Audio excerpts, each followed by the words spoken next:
এই যে রুটি বানিয়ে রেখেছি, এখনো শেখি নাই, শেখবো।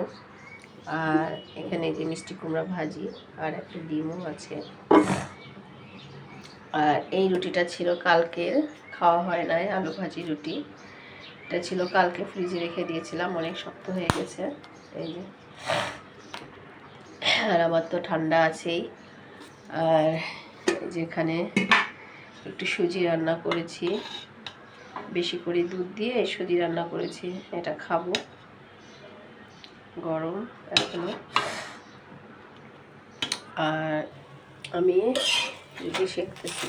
আমি কিন্তু রুটি বানাই, কিন্তু গোল করতে পারি না, এই যে তেরা বেঁকা হয়।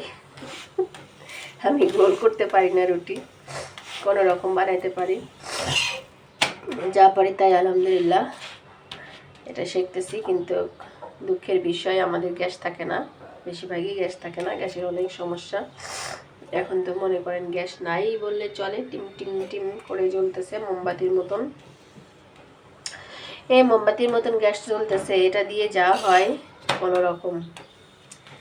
রকম বেঁচে থাকতে হলে তো খাইতে হবে আমাদের, তাই আর কি, বেঁচে থাকার মতন খাওয়ার কিছু করতেই হবে। এই যে তার জন্য এই মোমবাতি টিম টিম গ্যাসের মধ্যেই এই যে পরোটাটা সেঁকতেছি।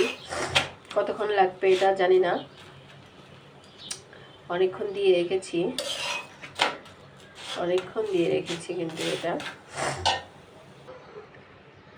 একটু ভালো করে গরম করে নিয়েছি। এই যে আরেকটা দিলাম, মাশাআল্লাহ। এই রুটিটা কিন্তু একটু গোল হয়েছে, এই যে এটা কিন্তু একটু গোল হয়েছে। আমি এবার পারি না গোল করে রুটি করতে, যা পারছি এটাই অনেক কিছু।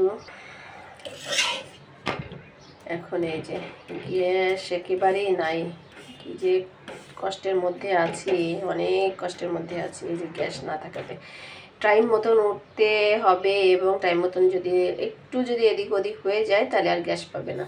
একেবারে 6টা পর্যন্ত গ্যাসটা থাকে, তারপরে নাই। আজকে একটু দেরি হয়ে গেছে, যেহেতু প্রচণ্ড গরম। এই গরমে আমি এত পরিমাণে ঠান্ডা পানি আর আইসক্রিম খেয়েছি, তার জন্য এত ঠান্ডা লাগছে, এমনি ঠান্ডার সমস্যা, তার মধ্যে আমি এটা খেয়েছি। খাওয়ার পরে এই যে একটু ঠান্ডার ওষুধ খাইলে গাইজ হয় কি যে এটা কিন্তু ঘুম আসে বেশি, ঠান্ডার ওষুধ খাইলে কিন্তু ঘুম আসে বেশি। তো এই ঠান্ডার ওষুধ খেয়েছি, এই জন্য একটু ঘুম বেশি, এই জন্য উঠতে পারি নাই। 6টার মধ্যে 10টার পরে উঠে গেছি, এই জন্য এখন আর নাই গ্যাস। এই যে এতক্ষণ কিন্তু আমার এই পরোটাটা শেখা হয়ে যায়।